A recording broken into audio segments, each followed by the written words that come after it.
When people think of salsa dancing, they often think of dancing with a partner. And although connecting with another human and dancing together is the essence of salsa, there's a few other skills that if you forget them are going to limit you. So today we're going to talk about how to turn you into your own salsa hero, the 4 skills that you want to work on, how you often get stuck and where that happens, and then how to train so that you don't get stuck, you can maximize your potential for progress, expressing yourself, and having more fun. If you don't already know me, my name is Robin Campbell. I'm a pretty decent salsa dancer now, but it took me a while to get here, so I made an online school called the dancedojo.com that helps people like you level up faster, and these are the lessons that I wish I knew when I was getting started. Building your salsa hero. Think of yourself like you're designing a video game hero that has 4 skills: partner work, shines, body movement, and musicality. Everyone has their specialties, and it's up to you to decide what you're going to be good at and focus on, and what you might be less good at.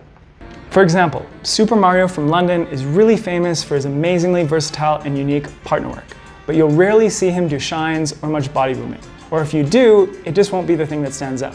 He's got his thing and he sticks to what he's like, and he's really good at it. He's also designed a school that helps other people get really good at partner work. Regardless of what your specialty ends up being, the general idea is that you want to improve all those 4 skills to become a well-rounded social dancer. How people get stuck and limit their growth. So what happens is most people focus on one skill, like partner work, and then they hit an upper limit and they don't know how to get past it. Why does this happen? There's 3 other solo skills that are important: shines, body movement, musicality. And the important thing here is that they have direct crossover benefits to partner work.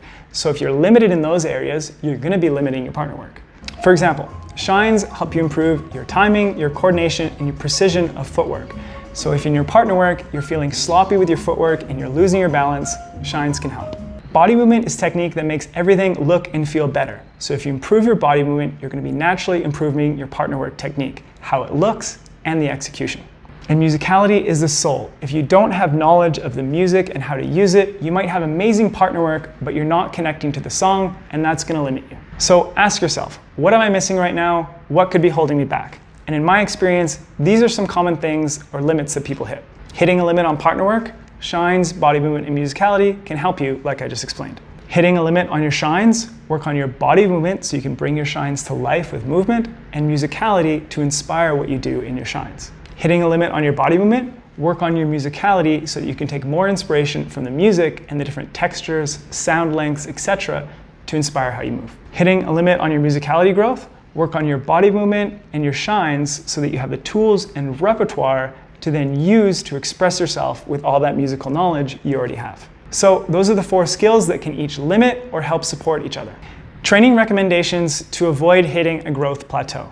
What most people do is hit an upper limit and then react to it and then try and fill gaps. You can do that, but what I'd encourage you to do is think about it more proactively and think about how you can progressively improve all the skills at the same time.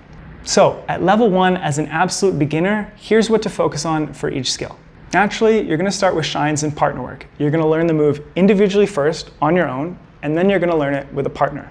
And there's 7 key skills as an absolute beginner that you want to focus on, and I've made a separate video on that so you can check it out. Musicality-wise, the biggest challenge all new dancers have is finding the one and dancing on beat. I made a full free series here on YouTube about it, and I'll leave a link above. For body movement, you want to start learning the basic salsa movements that make salsa look like salsa, and it's best to learn how to coordinate your body right from the beginning. Level 2, experienced beginner. With shines, you want to continue learning individual steps. Don't put such a big focus on choreography or sequences, but you don't necessarily have to avoid them, because the benefit of them is they're going to teach you how to string some moves together and transition between them. But as always, my recommendation is to focus on individual moves. For partner work, you now want to start learning the inside and outside turns. Those are the turns that are traveling with the crossbody. You're also going to learn crossbody variations, and you're going to learn how to start piecing them all together. Not necessarily using patterns, but knowing each individual move and just mixing and matching them so you get used to transitioning. For body movement, keep working on the basics. And as you get comfortable doing those body movements, just standing on the spot, then you want to start integrating them into your basic and into some simple shines. For musicality, if you can find the one and dance on beat for an entire song, now you want to start learning about song structure. If you can't do that yet, make that your focus. Find the beat, dance on it, and be consistent. Level 3, intermediate. For shines, you can keep learning new steps, but the important stuff here is those inside and outside traveling turns. You want to have good posture and balance, especially important for the follows, because now that the leads are more comfortable with their basic stuff, they're going to want to start to turn you. And leads, you also want to learn the footwork for these inside and outside turns, because when you do, you're going to lead them better. By now, your body movement should also be getting better, so you want to inject your body movement into your shines. For partner work, you're going to start learning inside and outside turn variations, and I've made videos on both of those, which I'll link above or below. You're also going to start learning moves like the copa, back spot turns, 360s, and double turns. For body movement, keep working on the basics. As your basics get better, you're going to look and feel better. For the follows, if your body movement foundations are strong, now you can think about ladies styling. Because as I mentioned in another video, body movement is phase 1 of ladies styling. It is the cake. Ladies styling is the icing on the cake. It is learning how to extend those natural movements you already have. But if you don't have good body movement foundations, you're not ready for ladies styling yet. And musicality at this level, you should definitely be learning on 2. If you're an on 1 dancer, or if you're an on 2 dancer, learn on 1. There's no room for just learning one timing now. You also want to learn about the instruments and how they connect and accent the music, how to dance to those instruments in your basic, and then start learning about common accents and breaks in the music and how you might be able to play with them. Level 4, higher intermediate.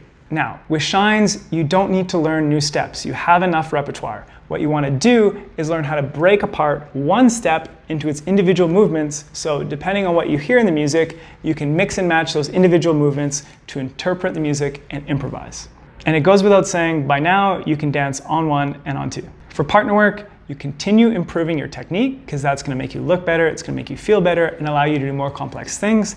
And you also want to start injecting musicality into your partner work. But of course, doing that solo is the first step. Body movement, keep working on the basics, and by now you should have a pretty strong foundation, which is going to help you if you start taking other classes like ladies styling, or even a men's styling class, or Afro classes, Cuban folklore, etc. For musicality, now you should have the musical knowledge. It's all about making it the core of your dance. So it's up here in your brain, and it's time to integrate it into your shines, into your partner work as best you can. Use the inspiration that you hear in the music, the different textures, the high energy, the low energy, the short sounds, the long sounds, the accents, to inspire what you do when you're dancing. And obviously, I could continue and create new levels here, but you get the idea. So in summary, those are the 4 skills you want to work on: partner work, shines, body movement, musicality. And when you get stuck, it's usually because you're focusing too much on one skill and you're neglecting the other 3. So focus on the other ones to improve the one that you're working on.